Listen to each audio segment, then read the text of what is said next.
Vous le voyez. Attendez, qu'est-ce que c'est que ce dialogue? Je ne comprends pas. Mais c'est absurde. Vous avez un homme de paille en tête. Je réponds avec. Vous êtes dans une émission sérieuse. Vous boxez avec un homme de paille. Vous ne répondez pas à une question. Bienvenue dans cette nouvelle vidéo pépite. Aujourd'hui, Manon Aubry se retrouve en grande difficulté face à un essayiste sur le sujet de la submersion migratoire et du choc des cultures.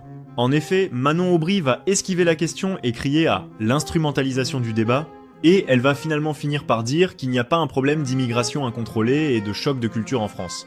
Elle va même refuter les chiffres officiels donnés par des organismes indépendants sur le sujet, je vous laisse voir, c'est lunaire. Vous savez, moi, je suis fière que mon pays soit métissé. Je suis fière que dans notre pays, on ait un Français sur 4 qui a des grands-parents qui ne sont pas nés en France. Notre pays est mélangé, notre pays est métissé. D'ailleurs que les Français touchent contre ce problème aujourd'hui. L'unité républicaine, c'est précisément ça. C'est qu'on ne regarde pas votre origine, on ne regarde pas votre religion, on ne regarde pas votre couleur de peau. Notre pays, mais qui la parle France... de ça, là? On parle de submersion migratoire. Mais justement... Qui a parlé de submersion raciale? Moi, je vous parle pas, je vous dis à l'instant qu'il n'y a pas de submersion migratoire. Que tout ça, c'est un espèce de totem qui est saisi pour faire peur aux gens. Pour faire quoi? Parce que, par exemple, quand on parle... Il ne peut pas y avoir trop d'immigration dans notre pays.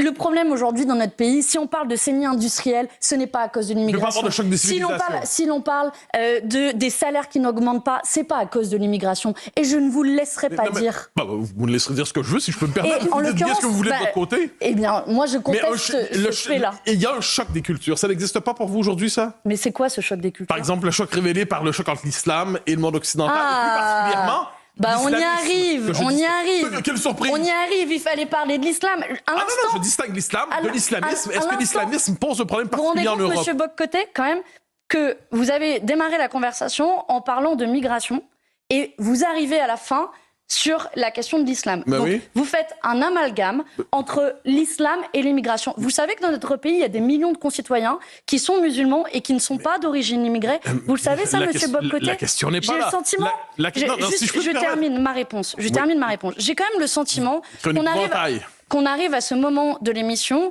où, vous savez, il y a vraiment la consigne muslim. Vous avez peut-être regardé... Mais de quoi vous parlez? Vous savez à quoi je fais référence, mais si vous ne savez pas, je peux vous l'expliquer. À ce complément d'enquête qui a été diffusé sur CNews, où il est indiqué que des chefs de rédaction donnent pour consigne de parler muslim. Donc pour vous, la question de l'islam, la question de l'islamisme plus particulièrement, c'est le fruit d'une conspiration. C'est une conspiration des rédactions. Il n'y a pas d'enjeu islamiste en Europe aujourd'hui. Je viens de vous faire la démonstration. Vous n'avez pas fait de démonstration du tout, si je peux me permettre. Chacun sera juge, ceux qui nous regardent. Que vous avez fait un amalgame entre, d'un côté, la question migratoire et de l'autre côté, la question des musulmans. Et je pense que vous assimilez tous les immigrés à des musulmans, tous les musulmans à des immigrés. C'est vous qui faites ça. C'est vous qui avez fait le lien. Pourquoi vous avez fait le lien dans ce lien entre l'islamisme et l'islam, vous voyez, de nouveau, vous sans le les faites. recouper l'un l'autre. Mais entre de nouveau, vous le l'immigration, faites. c'est pas De dire... nouveau, vous le faites. Non, pas du tout. Ça ne veut pas dire... Non, mais vous êtes fascinante. Ça ne veut pas dire que tous les immigrants sont des musulmans. Ça ne veut pas dire que tous les musulmans sont des islamistes. On progresse dans la conversation, vous le voyez. Attendez, qu'est-ce que c'est que ce dialogue? Je ne comprends pas. Mais c'est absurde. Vous avez un homme de paille en tête. Je réponds avec... Vous êtes dans une émission sérieuse. Vous boxez avec un homme de paille. Vous ne répondez pas à une question simple. Est-ce qu'il y a aujourd'hui un choc des cultures en Europe? Est-ce que les Européens ont l'impression de vivre cela? Je vous ai répondu non. D'accord. Je vous ai répondu non et je crois avoir étayé la discussion. Après, vous avez fait... Mais il n'y a pas de lien entre l'islam en Europe et l'immigration.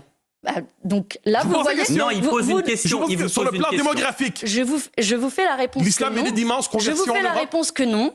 Et vous le savez que la manière dont vous posez la question, c'est précisément pour faire un amalgame entre migration et musulmans. Donc il n'a pas le droit de poser la question.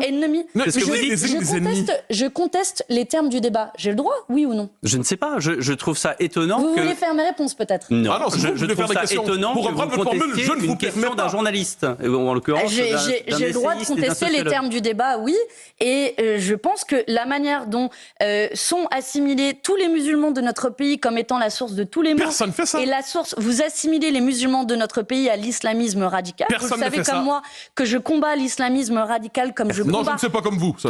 Toutes les manières de dévoyer une religion telle qu'elle soit, mais je n'accepte pas que les musulmans de notre pays soient pointés du doigt à longueur de journée et à longueur d'antenne. Il y a des sondages, comme le sondage de l'IFOP, comme le sondage de l'IFOP que vous avez lu comme nous, qui montrent certaines choses. Quand vous avez qui montrent que, par exemple, 57% des musulmans 15-24 ans disent que les lois de l'islam doivent intervenir avant les lois de la République.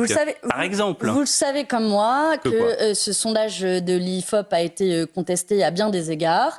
C'est un sondage de l'IFOP. C'est un très bon institut sur lequel vous vous appuyez aussi de temps en temps. Non, et qui en l'occurrence fait pas mal d'erreurs dans la manière dont ils élaborent leur sondage, mais à la rigueur, peu importe le sondage, on peut parler du fond de la question. Je vous le dis très calmement, foutez la paix aux musulmans de ce pays. Mais foutez-leur la paix. On leur fout la paix. Laissez-leur. On fête aujourd'hui, cette année, les 120 ans de la loi de séparation de l'Église et l'État de 1905. La religion, chacun mais peut quand on parle de l'entrisme islamiste chez soi, et ça reste chez soi. Et foutez la paix aux musulmans de ce pays, comme à toutes les religions. Et vous savez que la première religion du pays, donc ça veut dire c'est à l'IFOP que vous dites ça. Dites-nous ce que vous avez pensé de cet échange. De mon côté, il est clair que c'est malheureusement impossible de discuter de sujets sérieux avec la France insoumise. Ils sont toujours dans la victimisation. Abonnez-vous si vous êtes d'accord avec moi.